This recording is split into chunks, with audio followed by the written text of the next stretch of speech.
Welcome to the Auto Accident Attorneys podcast, brought to you by the Auto Accident Attorneys Group, where our motto is simple: we take care of you. While we're known for helping people navigate the aftermath of auto accidents, this podcast is about so much more.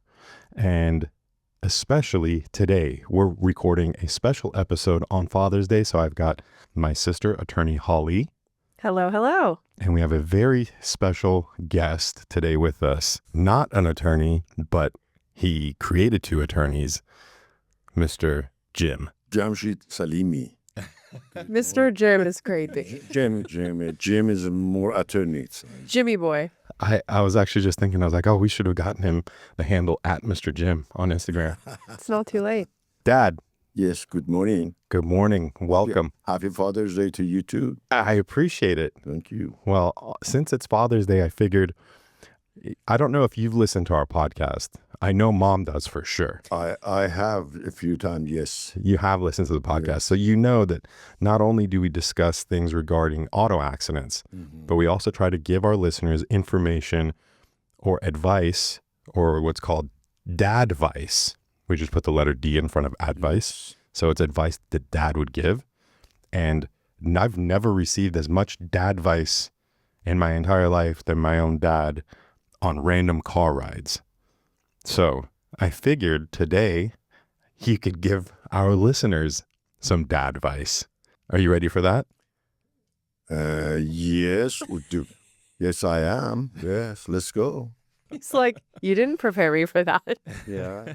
Let's just start with this first. Can I offer you something where I forgot, our listeners probably by now know that we're Persian. I didn't taro if anything. Can I get you something to drink? No, thank you so much. But, please ask me a, simple question. A simple question. Simple questions. All right. Well, while we're recording this podcast today on Father's Day, it's a Sunday in June. Yes. There is a current conflict going on from the country, involving the country that you are from and came to the States to raise two attorneys. So I guess let's start with something simple and easy. What do you think about the Iran-Israel conflict? Well, it's not good at all. That's not is a war, and they don't tar off any shirini or cakes. That's a war. They're killing each other. They don't tar off shirini. Yeah. In the war, that's what that meant. Yeah.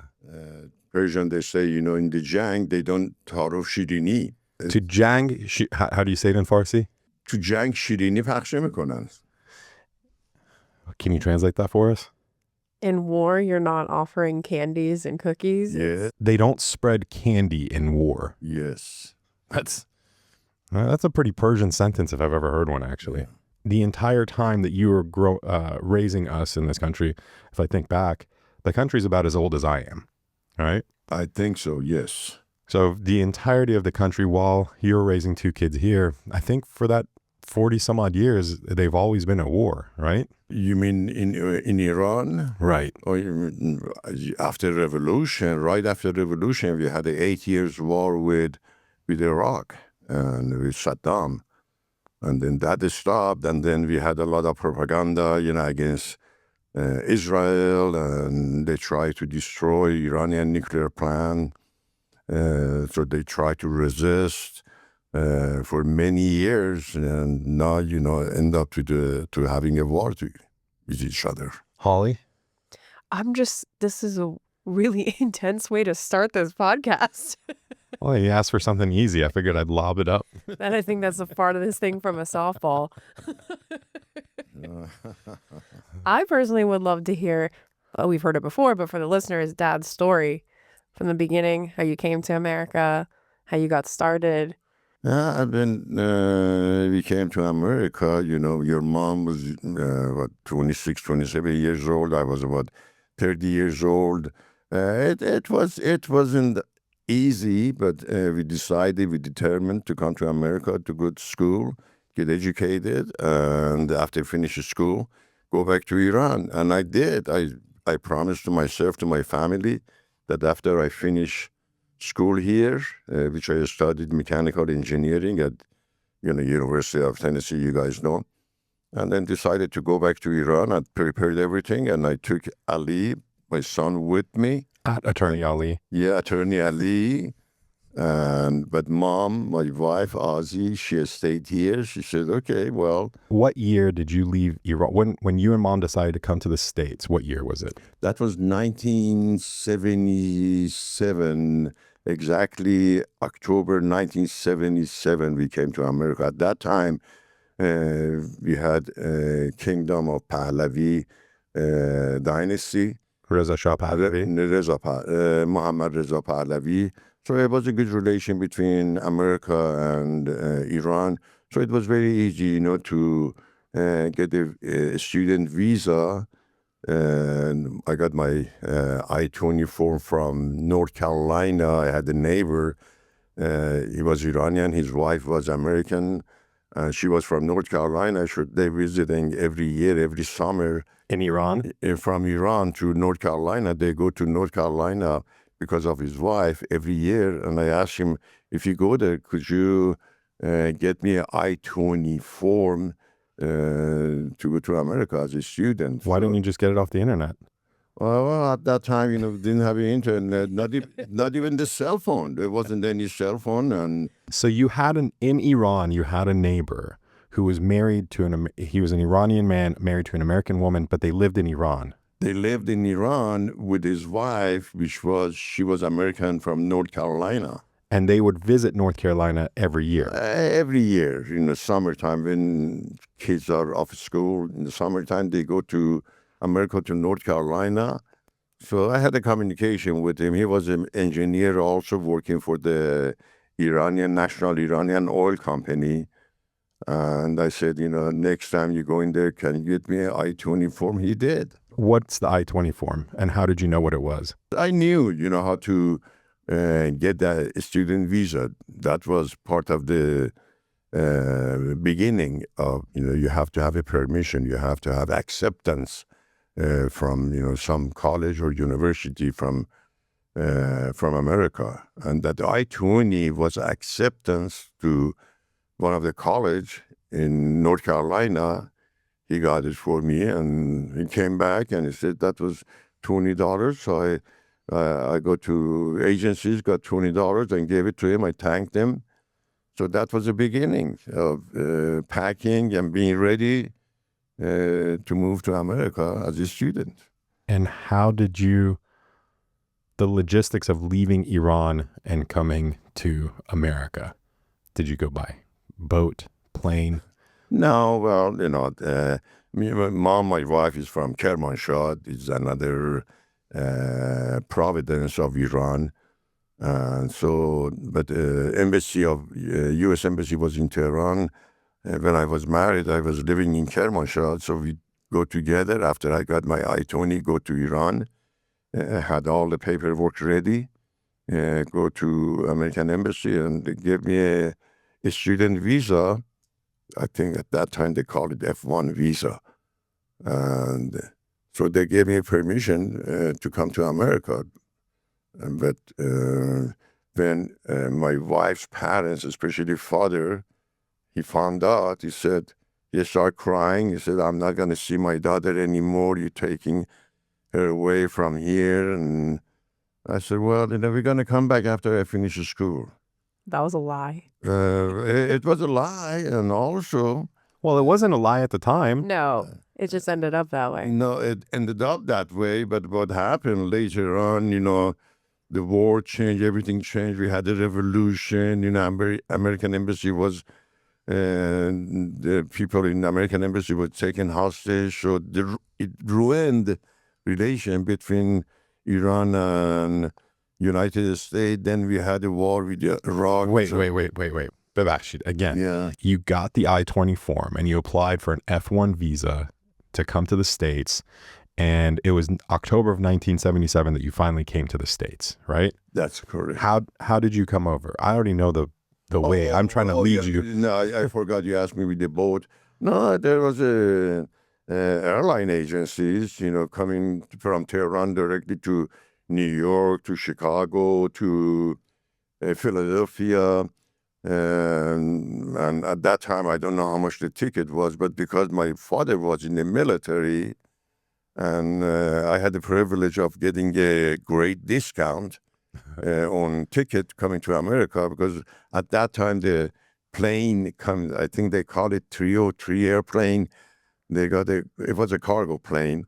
The two stories, the bottom story was they delivering a lot of equipment from America. The top story was nice, first class chairs, but they didn't have a host or flight attendant, just a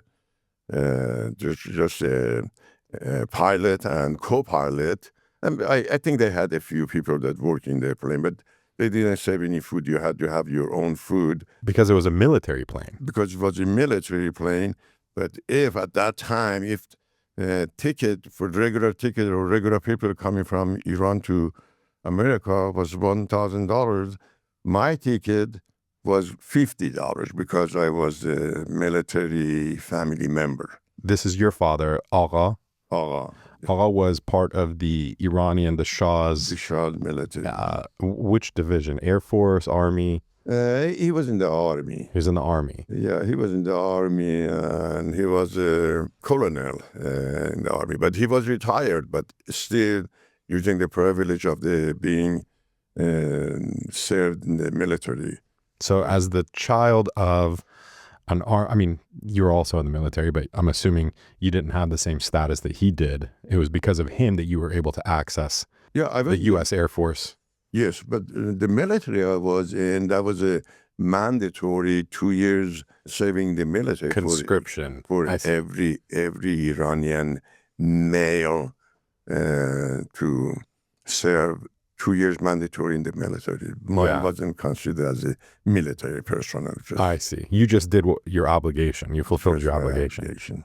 So he got you, Allah was able to get you onto a U.S. Air Force. No, I mean Iranian Air Force plane. Oh, it was an Iranian Air Force plane. Iranian Air Force. So Iranian pilots. Iranian pilots. Oh, okay. I didn't know.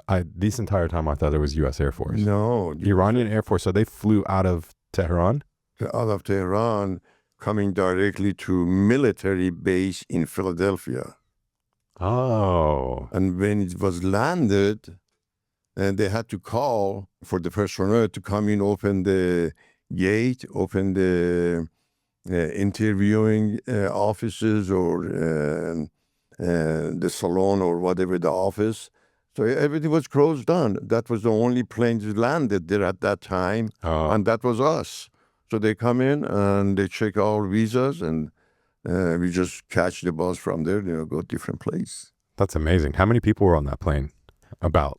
Was it empty? I would say about 100 people. But I have to mention that when they took off from Tehran, they landed in Spain, Madrid, Spain. Mm-hmm. And pilot says, we're going to spend the night here. And we are going to this hotel. If you want to go to this hotel, you can, just go to that hotel.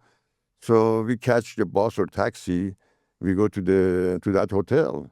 So every 100 passengers, all military members, family, we all go to that hotel. And some of them, they went to the different hotel. Pilot and co-pilot, they stayed with us in that same hotel.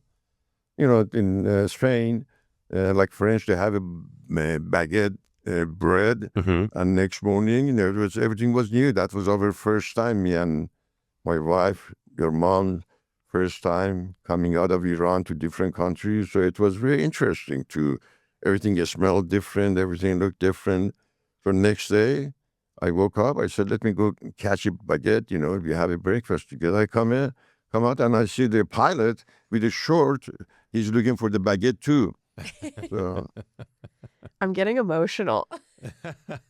I'm already crying. Well, I mean, you've always loved carbs, so I can see that. Oh, if I could get that baguette now. I can smell it as you're describing it. We come back in, and the next day, I think that day, and some of the Iranian passengers, they were like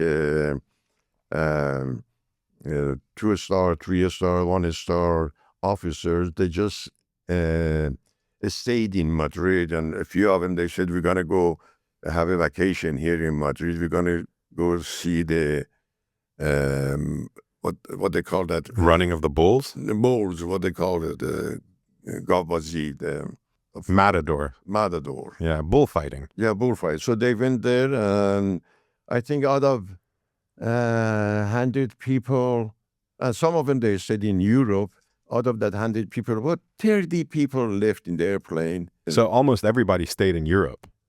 Most of them, yes. Yeah. 70, almost 60, 70 people that stayed in Europe. From there, going different, country in Europe. No disrespect to Philly, but now that you've been in America for a while, you can see people are comparing. They're like, Madrid or Philly? I'm like, I think I'll stay in Madrid.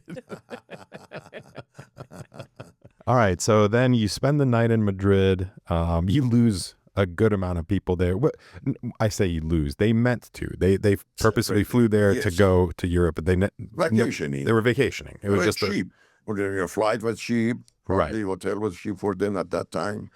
But your intent was always to come to. You had gotten your student visa. You and Mom also got a student visa? No, she was just accompanying me to as a spouse. As a spouse. Okay. And you guys land in Philadelphia at a U.S. Air Force base. U.S. Air Force Base. And that was the only plane in the airport at that time. Was it like in the middle of the night? It was afternoon, I believe around 4 or 5 o'clock, October season, fall season in Philadelphia. Very private and exclusive flight. And could the people there, I'm assuming they didn't speak Farsi. Americans? Yeah. No, they were just immigration officers with the Air Force uniforms. I see. Not regular immigration officers of United States. They were immigration officers for Air Force. Did you speak English? I had a few words I learned, but one of the words I remember was because. Everywhere I go, I just keep using because, and people go, sir, because. Yeah. Trying to get a direction, you call him, sir, because. You guys then, do you spend the night in Philly or do you go straight to Tennessee? We knew where they're going to land in Philadelphia, so we got a ticket from Philadelphia to North Carolina from Iran. Mm-hmm. That was a different ticket, different price, wasn't the military Airline. I see. So you flew from Philly to North Carolina. To North Carolina, but when we caught the plane, in our road there was a guy, sitting next to us. I explained to him, that's why we are here. In English? And as I said, just a few words. He just kept saying because, but in his mind, he was explaining everything. Yeah. So, because. So, we didn't have even a hotel. And he says, I'm going to this hotel, Holiday Inn. They have a shuttle that pick you up from the airport, and they take you to. It was a big help because we didn't know where to stay. But I had an I-20 from the college, and the college was Sacred Heart College. It was a non. It was a convent. For the non. It was a Catholic non-school. Yeah. But they had an English school there too. So we had the I-20 from that college. Shout out Sacred Heart. Sacred Heart College. We thought, well, we are going to the dormitories. I didn't think about what we're going to say at night. I thought, it's probably as easy as Iran. But anyway, this guy helped us to catch the shuttle, go to Holiday Inn, and then he took us to the front desk, and he explained that where we are from, that's what we are here for. So they got a nice room for us. So we spent the night there until next day. Got a taxi, go to the Sacred Heart College. That was Sunday, in October, Sunday. What is this, like the first 72 hours of your trip to America? Let's see. One day in Madrid, Spain, and Probably 2 days. That's the third day. Yeah. Second day, maybe, In the States. in the States. Going now from there, we had to go to the college, where our dormitory was. I was confident that when we go into the dormitory, we have a place, we have food, all that. So I wasn't worried about it. So one thing I'm wondering right now, I'm about to fly to London, but I've got like 3 different Amexes. Use my phone to access ATMs. Okay. When you came, yeah, that's what I was gonna ask. It's just cash. That's all you have. You don't have, there's no bank accounts here. You can't access bank accounts in Iran. Just cash in your pocket. We sold everything in Iran, our belonging, car, carpet, things like that. I think converted to like $7,000. I wrapped it with a plastic and put it in my socks and my shoes. So wrapped it there too, so nobody gonna steal it.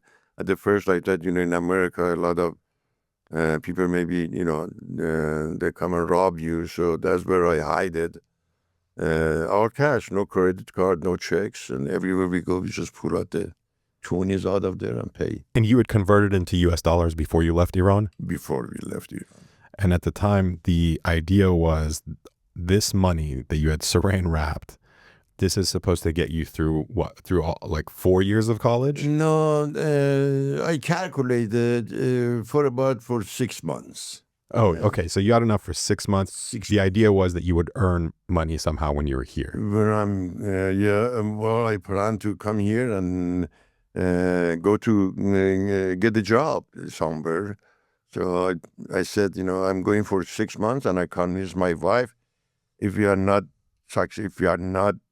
gonna cover the tuition and expenses, if we don't have the money, at least 6 months we learn English, so we can come back and, beside the first job, work as the English teacher for the second job Back in Iran. if we are not succeeded, go to school. So when does school start? This is October of 1977. When do you actually enroll and start school? Well, the first 3 months, we went to that non-school. I mean, Sacred Heart. That was Sunday. Everywhere closed. Big, huge gates.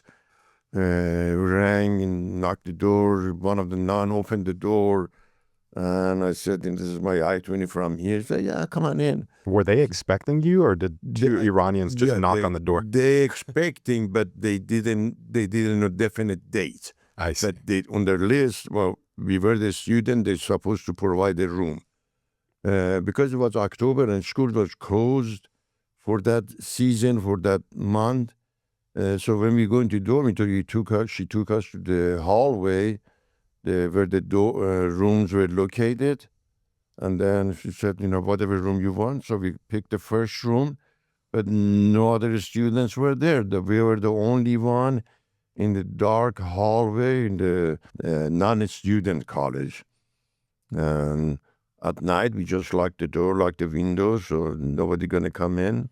But gradually, a student came back to school after vacation, after holidays. And the next day, that same nun, she came and she took us to for a tour around the college, where the student center is, where the cafeteria is, where all these places are. So, and cafeteria, the food was ready. It was great. So that was our... I can't get over his memory. Yeah. And it's funny, I'm watching you. I feel like you're going back into the moment. Your eyes, you're feeling going down that hallway. Yeah. The smell of the cafeteria. Oh, I remember exactly after like 50 years. That's good. Hopefully our brains retain that kind of information after 50 years. I doubt it. Was it in Salisbury, North Carolina? It was in, let me see. I just Googled Sacred Heart. There's a Sacred Heart University, but that's in Connecticut. No, there's Sacred Heart College. Sacred Heart Catholic School. But let me, Belmont, North Carolina. In Belmont. Belmont near Charlotte, between Gastonia and Charlotte. Oh, there it is. Sacred Heart Convent. Mm-hmm. School in Belmont, North Carolina. Oh, yeah, that's it. So now you're there, and so you go to Sacred Heart in order to learn English. They had a English school called ELS. ESL. English is a second language? Yes, ESL. ESL. We have that in all the public schools now. You are there for 3 months. For 3 months. And then you go to Tennessee. My wife's mom's cousins, they were in Tennessee, Chattanooga, Tennessee. Mom's, Zia. your wife's mom's cousin. No, So No, all it was that. it was her cousin. Oh, mom's cousin. mom's cousin. Mom's cousin. Your mom's cousin, my wife, your mom. Zia. Okay, a cousin. He is at the time working at the Tennessee Valley Authority. He was. I had two people I knew. One of them was living in New York, which was my cousin Parviz. And the other person was Zia. That's the only people we knew. Parviz and Zia were both in the States. In this, Parviz was in New York, and Zia was in Chattanooga, Tennessee. I had another friend living in California. So I had the choice, to which one to go. But Tennessee was close to North Carolina. We didn't have to Travel drive far. And at that time, we were not thinking of flying. Yeah. Just wherever we go, my first car was a Vega, VEGA, red Vega. And it had a good sporting bump exhaust and wouldn't make a big, huge noise. And You bought that in North Carolina? I was in North Carolina. What is that, a Chevy? I think it's Chevy Vega. Yeah. I don't think they're around anymore. This is the Chevy Vega. Yeah. What color was yours? Red. A red Chevy Vega. That's amazing. So this is what you and Mom drove from Belmont, North Carolina to Tennessee. Who was the friend in California that you knew? Faraj. In San Francisco. In San Francisco. We could have been West Coast kids. Yeah. Yeah. But shout out Georgia. We love Georgia. It's great. It's fantastic. So you go to Tennessee. This is the beginning of 1978. 1977, October there. Yeah, beginning of 1978. So I got another acceptance or not I-20, just acceptance from Chattanooga State Community College. That was a 2-year college. I got to go there and study, just take my elective courses. And that's when you started in 1978? 1978. Talk us a little bit through that. So you're going to, I'm assuming by now you're starting to run out of money. Well, we tried, that's just 3 months. So we were in the dormitory and part of it was already paid and the other part, but we still have some money left so we can go to Chattanooga, rent an apartment and but in the meanwhile, I was looking when I was in North Carolina, we had a neighbor. The guy was from Hong Kong and his wife was American. And he was the one took us at that time, regardless of your status in America, you can get, if you have a visa and passport, Iranian passport, you can get the driver's license and Social Security card. At that time, as long as you're valid somehow, you could. Yes. You don't need to be a permanent resident or a citizen. No, it's not anymore. But at that time, this guy helped us. He took us to the Social Security office. We got our Social Security card. He took us to the driver's license. We got our driver's license. So now then that's how you're able to get a car. You're able to get insurance. You get full because you have the documentation. And this is all you're here because you need this documentation because you're going to spend a year or two here as a student. Exactly. Well, I needed a driver's license, and this guy says he was Kmart manager, and I said, do you have any opening? He said, yeah, I have some job, from at night that you just come in and there's a machine, you buff the floor because I didn't know English. That was a great job, for me. But he says, you have to have a Social Security number first. That's why he took it. But I didn't end up to working for Kmart, but he offered me. Because of that, you knew what was required in order. You knew you were going to have to work at some point in time. And then you found out in order to work, you needed a social security number so that you could receive payments. I just want to acknowledge that every step of the way he got there, because obviously he put himself out there, but people helped. And it's like he came to America and they had such an incredible community of people that were willing to show him the ropes, to advise him as to like what forms you should get, what you need to do next. And I think that's really important, especially in this climate, when you think about what's going on with, you know, immigration and everything. It's people forget. Everybody's become super individualistic. But in 1977, 1978, he had neighbors from all over helping him. Everywhere he went, somebody guided him Exactly. to make sure that he got through the process and did things right. And I think I just want to point that out. That's pretty incredible that There were people like that. him. Even when I was going to buy a car, I didn't know what American car is good, and one guy told me, just go sit in the car. If you are comfortable with it, buy it. He didn't mention about the transmission, about the tire, about the motor. If you are comfortable, so when we were going around, we didn't have a car. We were just walking, from here to there. Belmont was very a small place, a small community. And I noticed one car, it says for sale, so we go and talk to him. I sit in the car. I noticed I'm comfortable. I said, I'm buying it. It's like, this Vega feels nice. This feels me. As soon as I started, I think that was a huge yard. He has a big house. I think one was his son's car. And as soon as I started, car started just shaking the whole building. He's like, this is it. And I got it. But my neighbor, that person from the Hong Kong who was manager at Cambridge, says, Jamshid, this is not a good car because neighbor doesn't like it. And in the morning, you start the car going to school. And You know what's ironic is now their neighbor's son has a car that makes a really loud noise when you turn it on. This is karma. Sounds like freedom. That's what it sounds like. Sounds like America. You've got your car, you get an apartment, you get a job eventually so that you can sustain the lifestyle through school, because you'd only come in for 6 months of money. You had 6 months of savings. So you're going to school. I'm looking for like that next plot twist. What happens then? And you have a kid that's born? Not yet. Okay. Not yet.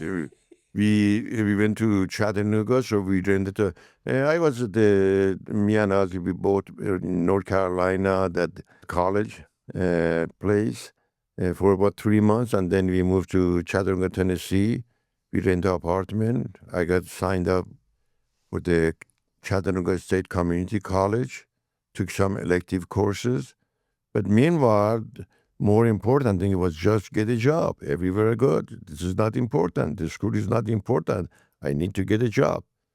But Zia was there. She knew. Well, Ali Kabir was there too.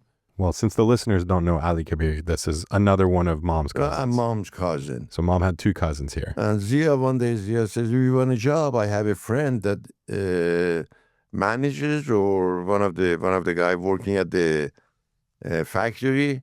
I can recommend that you can get a job." So Zia was the first person to ask that guy to accept me, to let me work there. So what I did, I started working for that called U.S. Stove Company. And they make a stove for different Kmart, Sears, different places, or make a refrigerator, heavy duty stuff. Yeah. So that heavy equipment, moving heavy equipment. My first job was there, but the income was good. They're paying good, to the workers. And are you going to school at the same time? I was going to school at the same time. So you take classes during the day and move heavy equipment at night? At night. I think it was starting at 4 o'clock in the afternoon till 12 o'clock midnight. The job was. So how was school? I assume the job was just the job. You're just doing labor. You've learned some English, but you're probably not communicating very much with people you work with. Not much. On campus, I assume there's other Iranian students because there's always like foreign nationals on every campus. So you've got a community there, but how are the classes? You have favorite classes? Are you good at it? Are you bad at it? The first classes I took was mathematics. I was good at it. So while I'm doing the mathematics, so I knew everything in the mathematics, especially like math 1 or 2 was so easy for me. But it gave me opportunity while I'm attending a school, taking these courses legally as a student in America, so I can stay here with the 40 hours full-time student.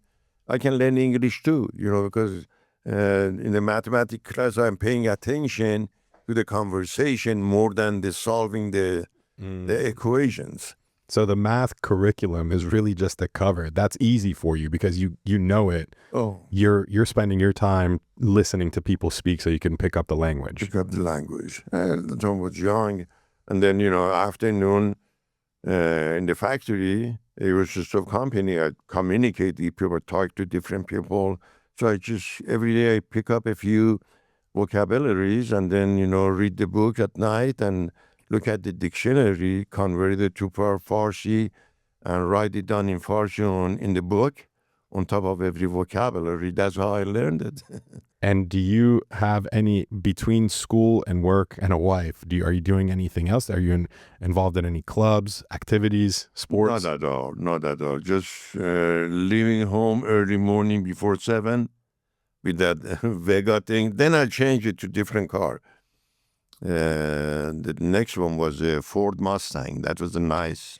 I'm learning a lot about Dad just through his cars that he chose when he came to America. The Ford Mustang was a great car. If I kept it, that was nice. At that time, it was 1978, but the Mustang was 1977. Just wow. A few months old. It looked like brand new. I got it for $3,000. I still have some saving, despite that money not, very spending in the budget. He's got a budget for 6 months, but he's like, look at this Stang. Mom, that's where it started. Mom was like, God damn. And nothing's changed. It seems like this is now your first year of school, right? First a few months. Of university? No, college. Of college? Community college, yeah. And then do you ever transfer to a university or not? Yeah, and then, I was there. I took, I think 6 months. And my goal was while I'm having a job, having an income, and the income was good at that factory. Mm-hmm. I was working, income was great. Our apartment rent, nice neighborhood, middle class neighborhood in Chattanooga, Tennessee, Daytona Boulevard. And we had a nice bedroom apartment for $150 a month. But my income was about $1,100 a month at that time because it was a factory job and they pay a lot. And I remember, they would call it lunch break between 8 to 8:30. And I was thinking, since I'm learning English, I said, lunch is dinner. Lunch is supposed to be at 12 o'clock. But anyway, You went and told your manager, you're like, you're using the wrong word here. So I go to my car, and that 30 minutes, Mom was, in daytime making me a jelly sandwich. So I take sandwiches with me for lunch and dinner. And one evening, I was sitting I still have a Vega. And I was sitting in the Vega, reading my book while eating because I tried to take advantage of that 30 minutes time. So, and somebody knocking the window. That was dark at night. And then I looked at it. I forgot his name, Charles or something. And he's one of the guys was working with me in the line in the factory. He goes, I thought when he goes like this, pointing his 2 fingers toward his mouth, I thought he's asking for the food. I said, okay, you want to? No. And then so it was cigarette, and I wasn't smoking cigarette at that time. You were not a smoker? No, at that time. Oh, did you know that? I didn't smoke at that time. Damn, Charles. Lying. Then I've seen pictures of him at like 18 with a cigarette in his hand. in Iran, but when I came here, I couldn't afford it to buy a cigarette. That's why. Geez, Mustang money. And then he keep asking, I didn't know, so I don't have a cigarette. But anyway, he left. The next night, he came again because, we were talking together inside at the job, and he comes in, knocked the door, and he said, come on. I said, what? He said, come on in. I followed him because I knew as a friend, I trusted him. So I go, I see a few other guys. I was young at that time, 30 years old, and those guys were like 25, 30, 33 years old, the same age. And so we go into the car, and two people sitting in the front, and then him and the other guy sitting in the back, and they put him in the middle, in the back seat. So I'm sitting between these two guys, and the two at the front, they started smoking joints. They hotbox Dad. And they're giving to me, he said, try it. I said, okay. Barely talk to them, try to explain things like that, and they're asking, and Elvis Presley was just passed away, and they were from Tennessee, and they were worried and they're sad because of Elvis Presley, and I was mad at Shaw. So Shaw doing this, we have to change. So I'm talking about the politics, they talk about the entertainment, so different subjects. But they would understand me, even with a few English words. And then when I got a few smoke, I got high, and then I start talking Farsi. But I hear them. And Charles says, he's high now. He's hot now.